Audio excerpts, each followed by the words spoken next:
Bien, pues vamos a cerrar con este tema. Ya llegamos hasta este punto, así es de que hay que aguantar, ¿sí? No queda de otro.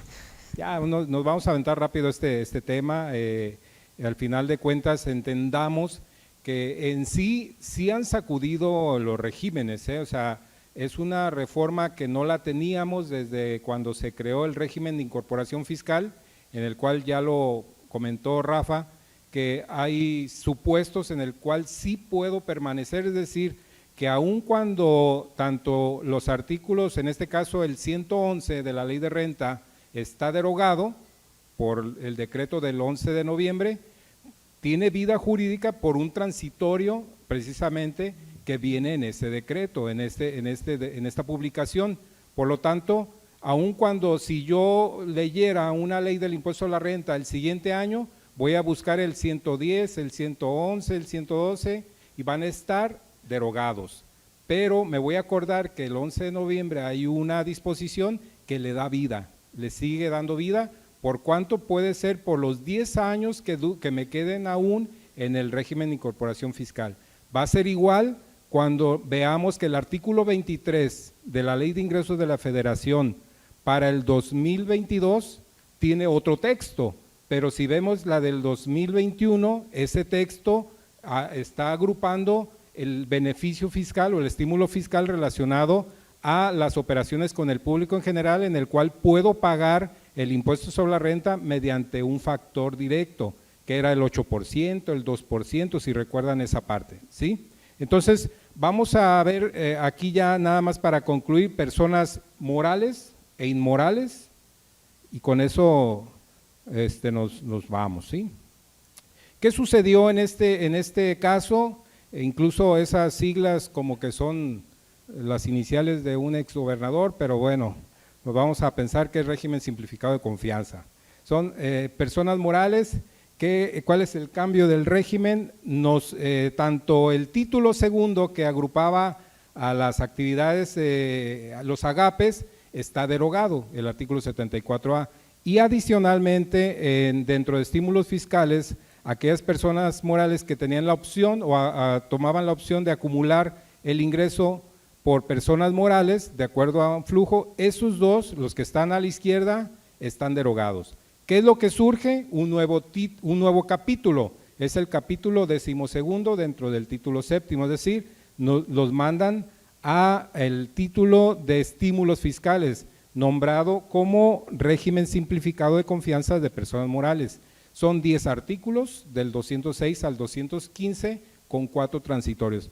Recordemos como encargados de esta parte de conocer mucho de estos temas, que los artículos transitorios son tan importantes como el texto de la norma, forman parte de ellos.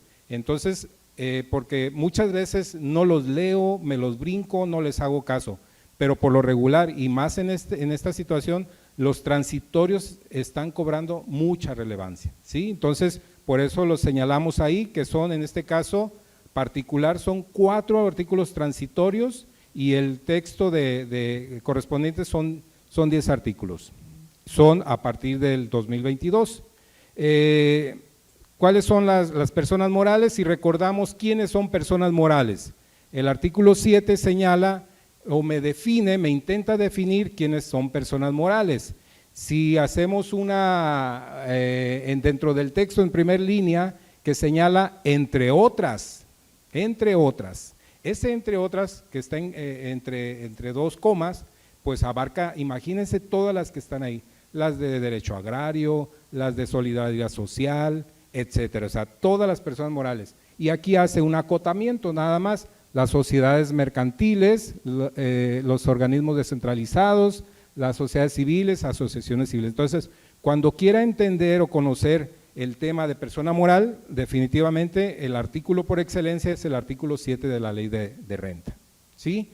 ¿Qué vamos a encontrar? Bueno, 10 artículos, sujetos, ingresos cobrados, deducciones, la deducción de inversiones, los requisitos de las deducciones. Si se fijan, cambia el chip, vamos a cambiar el chip, porque en las personas físicas, ¿qué me dijo? No te permito deducir. Y acá en personas morales, ¿qué me dice? Sí hay deducciones autorizadas y vas a cumplir con requisitos de deducciones y vas a poder considerar la deducción de inversiones y vas a cumplir con requisitos, ¿de acuerdo?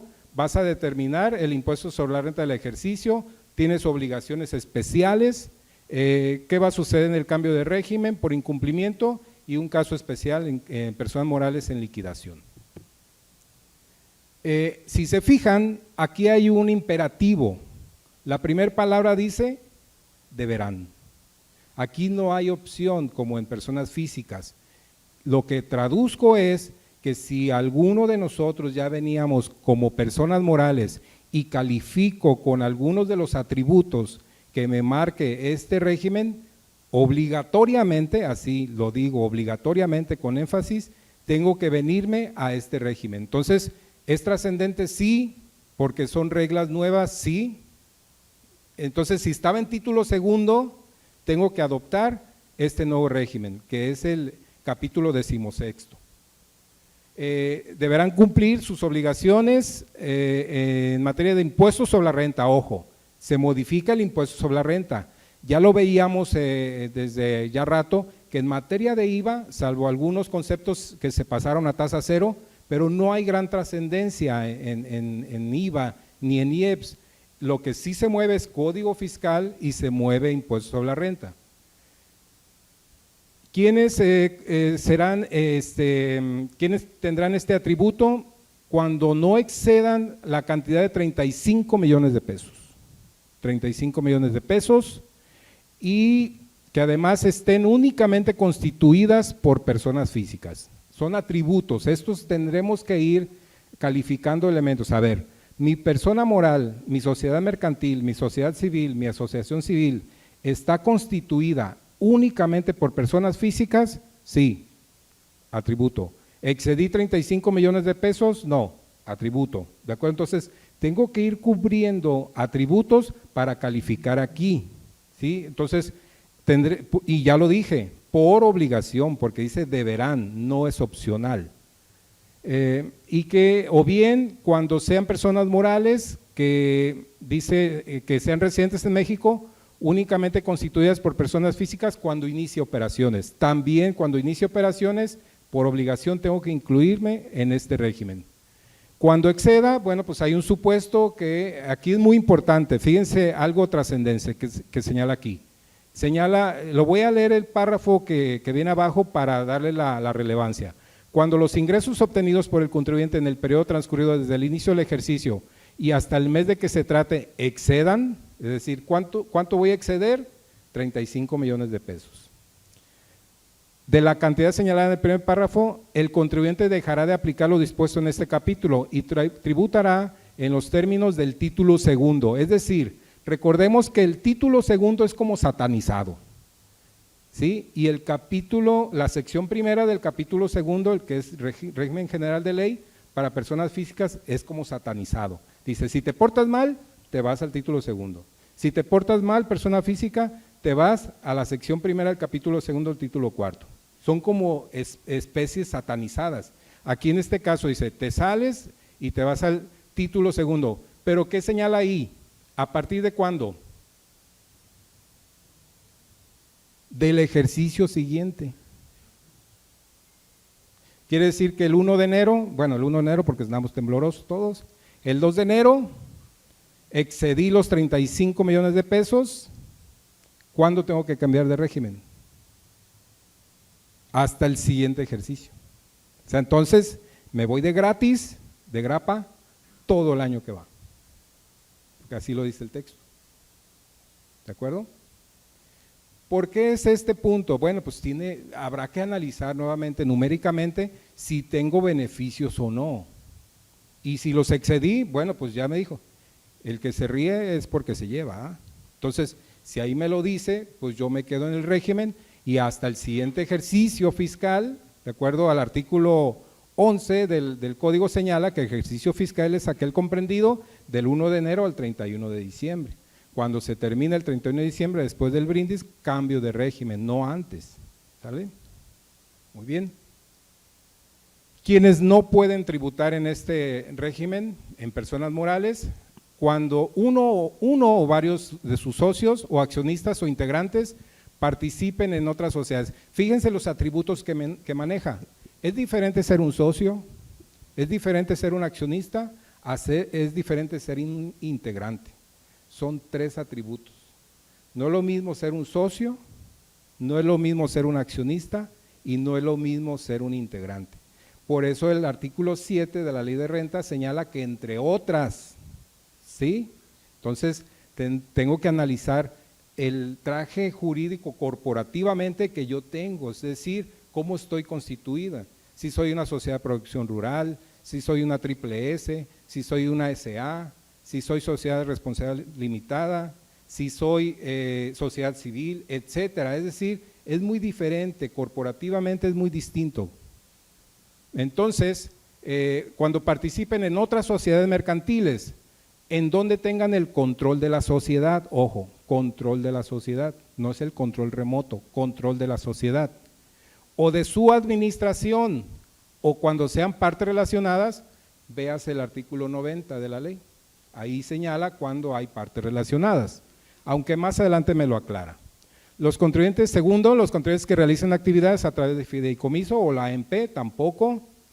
Quienes tributen conforme a los capítulos de instituciones de crédito, que sean instituciones de crédito, régimen opcional de grupos de sociedades, agapes y coordinados, tampoco. Quienes tributen conforme que sean sociedades cooperativas de producción, tampoco.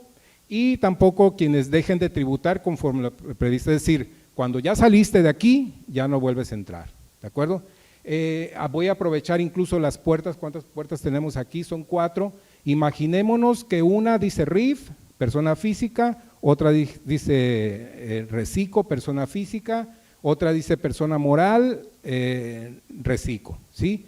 En este momento lo que tengo que decidir es por cuál puerta me voy a ir. En persona física, si me voy a ir por la puerta del régimen de incorporación fiscal persona física, o si me voy a ir por la de RECICO. ¿Y qué creen? En personas morales, si tengo atributos, no tengo de otra, porque solo me queda una puerta. ¿De acuerdo? ¿Por qué? Porque es un deber de cumplimiento. Muy bien. ¿Alguna pregunta? ¿Cuál es una modalidad en los ingresos? En el título segundo, si recuerdan, el ingreso debe ser devengado. El devengo es que aun cuando no ha sido cobrado, por el hecho de percibirlo en efectivo, en servicios, en crédito, tengo que acumularlo. En este caso, la modalidad es que sean ingresos efectivamente cobrados, lo que decimos como chivo brincado, chivo pagado, ¿sí? Y otra modalidad que vamos a ver en este caso, que igual las deducciones, nos permite deducciones autorizadas con esas particularidades. Cuando hay condonaciones, quitas o remisiones, es una forma de extinguir obligaciones, pues se va a considerar el ingreso acumulable en su totalidad. Recordemos que una filosofía o un entendimiento que debemos hacer del impuesto sobre la renta es que grava la modificación al patrimonio. Cuando hay un perdón de una deuda, ¿qué significa en nuestro patrimonio? Que se incrementa. ¿Por qué? Porque ya no tenemos una deuda, ¿de acuerdo? En exportación, bueno, me brinco esa parte, aquí están las deducciones autorizadas. La diferencia ya lo vimos, en físicas no me permiten, morales sí. ¿Qué deducciones me autoriza? Como un catálogo. Las devoluciones, descuentos o bonificaciones cuando el ingreso lo haya acumulado.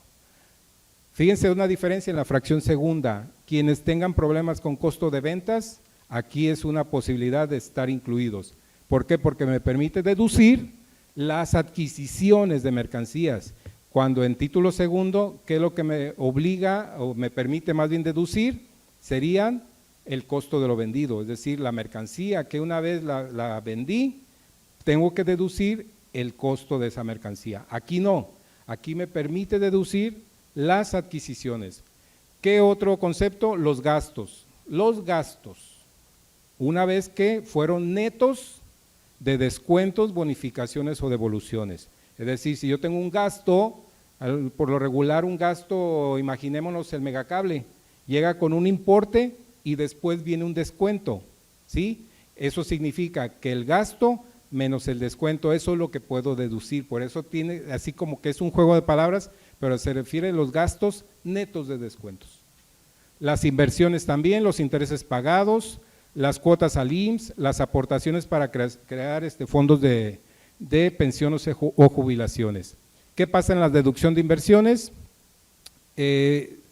Aquí hay una regla especial. ¿Qué es una regla especial? Que en este régimen me permite, o más bien hay reglas específicas cuando el monto de las inversiones no hayan excedido los 3 millones de pesos, ¿sí? Entonces imaginémonos que yo ya vengo en un régimen título segundo y traigo inversiones. Si yo traía ese tipo de inversiones, tengo que verificar si voy a aplicar los porcentajes de este nuevo régimen en el caso de inversiones o tengo que aplicar las reglas que ya traía, ¿sí? Aquí viene un ejemplo. Fíjense, mobiliario, equipo de oficina, por lo regular muchos van a decir, te equivocaste, es un 10%, no, porque este régimen permite un porcentaje máximo de deducción, el 25%. Quizás esté vendiendo esto como una panacea, no sabemos, o sea, al final son regímenes, si se fijan están en estímulos fiscales que habrá que analizarlo numéricamente qué nos conviene. Aquí hay unos ejemplos, en el caso de, si se fijan en la columna actual, el mobiliario equipo de oficina es un 10 actual, en la reforma se va a un 25, el equipo de cómputo es un 30 actual, se va al 50 en este nuevo régimen. Mobiliario equipo de restaurante, etcétera. Así es como está actualmente, algunos ejemplos, porcientos máximos autorizados, requisitos de deducciones, aquí sí hay que cumplir con requisitos, que estén efectivamente pagadas, si el ingreso es efectivamente cobrado, la deducción es efectivamente pagada. Que sean estrictamente indispensables, este tema de lo estrictamente indispensable es un temazo, o sea, lo que para una mente es estrictamente indispensable, para otra no. El comprar ropa y venir vestidos es algo estrictamente indispensable, ¿no? Porque si no, pues veníamos todos como Adán y Eva, pero pues como no es un gasto estrictamente indispensable, ¿para qué? Para la obtención del ingreso. Eso es lo que tiene que ver, que tengo que ver el ingreso con la deducción y tiene que estar concatenado, es decir, que tiene que estar involucrado un concepto con el otro. ¿Qué otro requisito? Pagos de primas, que por seguros o fianzas no se otorguen préstamos. Otro requisito, cuando el pago se realice a plazos, la deducción procederá por el monto de las parcialidades efectivamente pagadas, un copelazo, ¿verdad? Entonces, si yo compro a crédito, yo voy a ir deduciendo la parte que vaya pagando. Que tratándose de inversiones no se dé efectos fiscales. En el punto 8, fíjense algo muy importante, la fecha del CFDI debe corresponder al periodo del pago provisional. O sea, mes a mes tengo que ir haciendo cortes de CFDI recibidos. Para deducir gastos, tratándose únicamente de comprobantes fiscales, estos se obtengan a más tardar el día en que el contribuyente debe presentar su declaración de pago provisional. Entonces también es otro requisito. Es decir, muchas de las veces tenemos, o por políticas de comercialización, el proveedor primero quiere que le pagues y luego te manda el CFDI. Aquí es una política que tendremos que cambiar, mándame primero el CFDI y después te pago, ¿sí? Es un trato ahí comercial que tendremos que ir revisando. ¿Cómo se puede acreditar lo efectivamente erogado? Cuando son pagos en efectivo, traspaso de cuentas, en servicios, en cheque cobrado, etcétera, algunos otros conceptos. Aquí viene un ejemplo cuando pagas con cheque. ¿Por qué? Porque señala la disposición que no debe exceder cuando pagues con cheque más de 4 meses entre la fecha de expedición del CFDI y la fecha del cobro. Vienen 3 ejemplos a manera de, vemos el primero, si el CFDI es expedido el 2 de enero de 2022 y entregué un cheque, debo contar a partir de ahí 4 meses. Si el cheque se cobra después de los 4 meses, perdemos deducibilidad con cheque, ¿sí? En el punto 3, fíjense bien, si el CFDI está expedido el 28 de diciembre de 2022, transcurren 4 meses, el cheque se cobra el 28 de abril de 2023, no es deducible. ¿Por qué? Porque cambió de ejercicio fiscal. Entonces, tanto el pago como el comprobante fiscal, la fecha deben coincidir con, sobre todo en este caso, con la fecha del pago provisional. Hay obligación de efectuar pagos provisionales a más tardar el día 17 del mes inmediato posterior. En el caso de personas físicas, lo mencionamos, los pagos son mensuales. Si veníamos en RIF, eran bimestrales o van a seguir siendo bimestrales. Aquí en este sigue siendo mensual en personas morales, ¿de acuerdo? El pago provisional se va a determinar restando de la totalidad de ingresos efectivamente percibidos. Aquí viene un ejemplo, aunque está muy alejado, o sea, numéricamente, lo vamos a analizar. ¿Cuál es la mecánica del cálculo? Voy a ir percibiendo los ingresos mes a mes, pero cuando yo calcule el pago provisional del mes lo voy a acumular. Ejemplo, marzo, ¿qué voy a acumular? Lo de enero y febrero, más lo de marzo me da un acumulado. Las deducciones igual. Las deducciones de enero y febrero, acumulo de lo de marzo y ya tengo dos conceptos de comparación. Dos, el ingreso cobrado y la deducción autorizada pagada. Ese concepto se llama utilidad antes de PTU. Aquí sí me permite restar, no es lo mismo deducir, restar o disminuir. Me permite restar la PTU. ¿Por qué ponemos a partir de mayo? Porque regularmente es cuando se paga, en mayo, y por obligación. El resultado se llama utilidad después de PTU, me permite considerar las pérdidas fiscales que traía y a eso se le llama utilidad fiscal gravable. Me dice, ¿sabes qué? Ve y revisa la tasa impositiva del artículo 9, que actualmente es del 30%, y me la aplicas. El 30% y me arroja el pago provisional. La misma mecánica del cálculo me dice que puedo disminuir los pagos provisionales que ya haya efectuado con anterioridad. ¿Acumulados? Sí, también acumulados. Y entonces ya me va a dar al final, en la última línea, el pago provisional a enterar. ¿Alguna pregunta? ¿No? En el ISR del ejercicio, los contribuyentes a que se refiere este capítulo efectuarán pagos provisionales a cuenta del impuesto del ejercicio. Entonces, desde aquí debo interpretar que el impuesto sobre la renta se causa de manera anual, pero tengo obligación de efectuar pagos provisionales mensuales. El pago provisional, bueno, a ver, me regresé. La renta gravable para PTU son ingresos cobrados menos deducciones autorizadas, me da el resultado que se llama renta gravable y casualmente también me dice que será la misma conforme la determinada en el artículo 9 de la ley del impuesto sobre la renta. Casos en que se sufre pérdida, es decir, cuando los ingresos obtenidos sean menores a las deducciones, a ese resultado se le llama pérdida. Y también puedo incluir la deducción de inversiones y la PTU, es decir, ¿qué pasaría si yo tengo un resultado primero que se llama pérdida fiscal? Pero también tengo PTU pagada.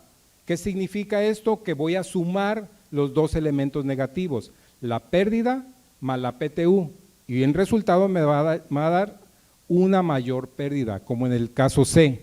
Si ustedes analizan el ingreso cobrado menos la deducción pagada, menos la deducción de inversiones, el resultado ahí ya es negativo, en el caso C. Le tengo que sumar a ese concepto negativo la PTU pagada, por lo tanto, la pérdida fiscal es mayor. Ese es el procedimiento. Obligaciones, llevar contabilidad, expedir CFDI, a diferencia en personas físicas no me señaló como obligación llevar contabilidad, no me señaló. En personas físicas no, aquí sí me lo está señalando. Por eso habrá preguntas, decir, oye, en personas físicas tengo que enviar la contabilidad electrónica. No hay en personas físicas, aquí en personas morales sí, porque me señala llevar contabilidad. Y cuando digo llevar contabilidad, tengo que revisar lo dispuesto en contabilidad electrónica, que es el artículo 28 de código, ¿verdad? Toda la contabilidad electrónica con el artículo 33 de su reglamento. Entonces, ahí tengo que ir revisando esa parte. Presentar declaración anual y determinar la renta para PTU, elaborar estados financieros básicos y levantar inventario. ¿Qué pasa? Ya lo señalábamos, cuando hay un cambio de régimen por incumplimiento, a partir del siguiente ejercicio voy a hacer ese cambio y el coeficiente de utilidad que voy a utilizar va a ser conforme al 58, es decir, como una de las famosas presuntiva de actividades. Lo que señala la actividad en presuntivas Dice, ahí te revisas tu actividad y me aplicas un coeficiente que se adapte a esa actividad que tú señalas. Ya lo señalábamos, que será a través de hasta el ejercicio inmediato siguiente. Esto es relevante en el artículo 114. El SAT podrá instrumentar mediante reglas de carácter general los mecanismos operativos de transición. Si se fijan, cada vez que leemos mediante reglas de carácter general, hay que esperar las reglas misceláneas, ¿sí? En liquidación aplica sencillo, es el artículo 12 de la ley de renta. Aquí igual, les comentaba hace un momento, podemos ahorita entender reglas y reglas y reglas y reglas y disposiciones, pero definitivamente hay que esperar lo que viene unos días más adelante, que serían la publicación de reglas misceláneas. No acumulación de ingresos en el 2022 por personas morales, es decir, si yo al 31 de diciembre de 2021 traigo ingresos facturados y no han sido cobrados, pero yo lo acumulo en el 2021 y en el 2022 me los pagan, esta disposición me dice que no tengo que acumular el ingreso en el 2022, si ya acumulé el ingreso en el 2021. Va a pasar lo mismo con las deducciones, aquí también me lo señala. Igual en esta parte. Las deducciones no podrán volver a efectuarlas conforme a este citado capítulo. Los porcientos de deducción, también hay una situación especial. ¿Por qué? Pues porque cuando ustedes revisen el tema de los porcientos máximos de deducción en este capítulo, son muy altos, bueno, son altos, no muy altos, son diferentes a lo que conocemos en la deducción de inversiones tradicional. Entonces ahí sí vamos a notar una diferencia. Entonces tengo que ver en este caso cuáles son las reglas específicas para el caso de deducción de inversiones. Aquí hay un ejemplo. Si yo ya traía mobiliario, equipo de oficina, deduciendo conforme el método tradicional, yo le voy a llamar así, del título segundo, entonces lo tengo que seguir haciendo. Si se fijan ahí, el porciento de mobiliario, equipo de oficina es el 10 máximo. Si yo ya lo traía, lo sigo aplicando. El costo de ventas, ¿qué va a suceder? Los contribuyentes que a la entrada en vigor del presente decreto se encuentren tributando conforme al título segundo, y cuando tengan inventarios de mercancía, aquí es un problemón, fíjense bien, que tengan inventario de mercancías y que a dicha fecha estén pendientes de deducir, deberán seguir aplicando lo dispuesto en el título segundo.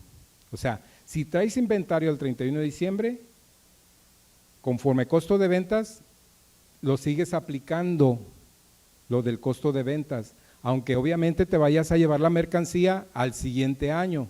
Imagínate entonces cómo vas a identificar la mercancía que tengas por costo de ventas con mercancía que adquieras en el siguiente año.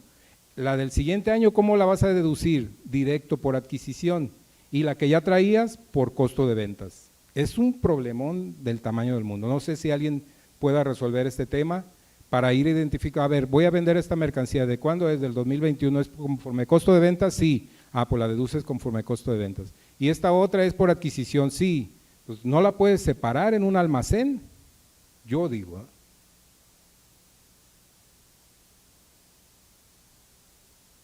Aquí está un ejemplo, pues cómo se determina numéricamente el costo de ventas, aunque sabemos que para efectos fiscales, pues hay métodos de evaluación del costo de lo vendido. La deducción adicional, hay un ejemplo supuesto, cuando si yo la adquirí el 1 de septiembre de 2021, este es un estímulo, si adquiero activo fijo del 1 de septiembre al 31 de diciembre, me da una deducción adicional. ¿Qué procedimiento voy a seguir? El monto original de la inversión por el 25%, me da una deducción del ejercicio y hay unos porcentajes de deducción adicional, quizás nos lo están considerando como un beneficio. Aquí está la regla, ¿verdad? Este es el precepto que está en disposiciones transitorias. Y tan tan. No sé si tengan alguna pregunta. Pero, Eduardo, ¿en Zoom no hay preguntas o...? No, si alguien tiene alguna pregunta en Zoom, que si nos levanta la mano o algo para darle apertura. Y comentar nada más rápidamente, Juan José, si me lo permites, en el tema del reciclo, hay una hay unas limitantes, además del ingreso en cada régimen, personas físicas o personas morales, en el tema de la inversión en activos, ¿no? Los 3 millones. No puedes tener inversiones en un activo de monto original en 3 millones de pesos anuales. Entonces, para empresas que en su estructura están manejando el tema de que, pues, de alguna manera crecer sus activos para Bueno, la elaboración, sí puedes, pero tiene que ver con el porcentaje para estás aplicar. limitado. Exacto, es decir, hasta 3 millones aplica los porcentajes de reciclo. Así es. Si excede, te vas al título segundo, que son por cientos menores. Sí, regresas a tu régimen general de ley. En temas de deducción de inversiones nada más, así nada es. más. Es decir, ¿qué tratamiento le vas a dar a la deducción de inversiones? Entonces, el tope son 3 millones para aplicar los porcientos máximos de este capítulo. Es decir, porcientos más favorables, ¿están de acuerdo? Sí, más elevados, es correcto. Exacto. Si excedo los 3 millones en el caso de las inversiones, no puedo aplicar los porcentajes de este capítulo. Te vas a los originales. Puedo tener todos los activos, el monto que yo quiera, pero el tope es ese. Entonces, ¿para qué es ese tope? Para conocer si voy a aplicar un porcentaje mayor para mí o me voy al tradicional, que es el del título segundo. Esa es una diferencia que hay que notar. Exactamente. Y el tema de los ingresos que van a determinar si te vas o no te vas al régimen, o si optas o te vas obligatoriamente. O sea, el transitorio nos habla de 2019, nada más el 2019. A personas físicas. Personas físicas, sí, personas morales el ejercicio inmediato anterior. Pues que tengan esas diferencias presentes. Sí, incluso señala ahí, Lalo, señala ingresos facturados. Exacto. Sí, ese transitorio señala que voy a revisar mis ingresos facturados del 2019 para elegir, para decidir si opto por, es decir, si no excedí los 3.5 millones para optar en este nuevo régimen. Exacto. 2019. En el caso de personas morales no me está señalando un ejercicio específico. Exactamente. Es diferente. Entonces, para que los que sean asesores o los que sean como personas físicas volteen a ver su anual de 2019, ¿no? Y las personas morales, pues prácticamente el ejercicio cómo están cerrando en la proyección del 2021. Sí, por eso les comentaba los atributos que debemos cumplir. A ver, ¿soy persona moral? Sí. ¿Cómo estoy constituida? ¿Únicamente personas físicas? Sí. ¿Excedí los 35 millones? No. Ok. Pero, ¿qué pasa con los demás socios? O sea, que no sean integrantes de otras. Y además que no haya un control en la administración, en la decisión, etcétera. O sea, tengo que ir poniendo atributos para saber si califico y entonces digo, ok, perfecto, sí califico. Ojo, ya lo mencionaba Rafa, aquí habrá que estar muy atentos porque al 31 de enero del siguiente año se vence la fecha para presentar avisos. Avisos. Hay que ponerlo en la agenda, en el celular que nos recuerde, que a más tardar el 31 de enero del siguiente año debo decidir en ese caso de personas físicas, debo poner un recordatorio. Y habremos de esperar, insisto, las reglas misceláneas, porque ahí de veras que una plática en serio va a ser casar la disposición de reformas con las disposiciones de miscelánea. Eso va a ser. En ese sentido, necesitamos esperar qué sucede porque también a las limitantes en las deducciones están el tema de que el ajuste inflacionario ya no es deducible o ya no es acumulable, ahora hay que ver el beneficio, el tema de las cuentas incobrables, cosas que como lo dice Juan José, está viendo el tema que hay que analizar, ¿no? En el tema de personas morales. Y en otro tema, el tema de lo que decías, o sea, dice que no podrá ser régimen simplificado si estás en la administración, si eres una parte relacionada, pero no sabemos cómo lo puede identificar la autoridad y cómo tienes que presentar los avisos, porque Muta nos hacía una pregunta por Zoom, ¿no? O sea, oye, yo soy representante legal, ese es un tema de administración, y cómo le tengo que dar el aviso, entonces hay que esperar esas disposiciones para estar al pendiente, ¿no? Pues no sé, yo creo que Rafa, adelante.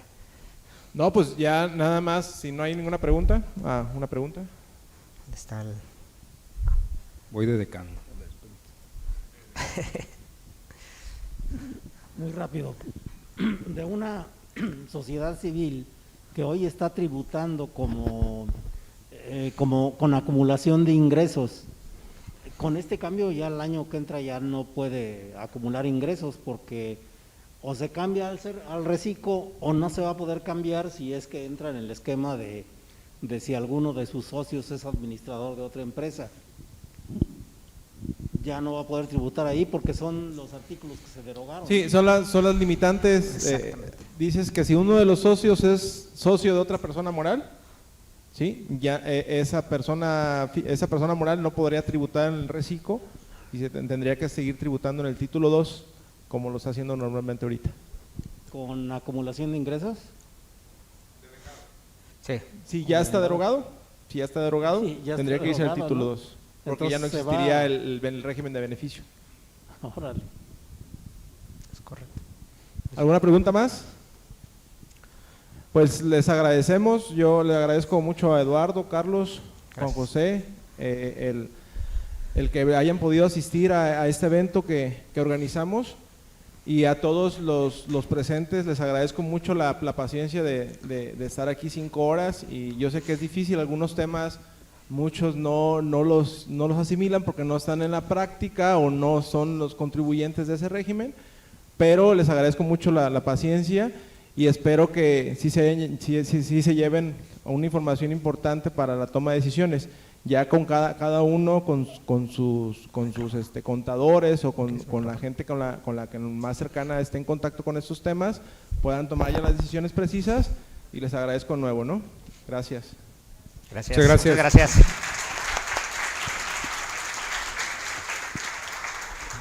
gracias.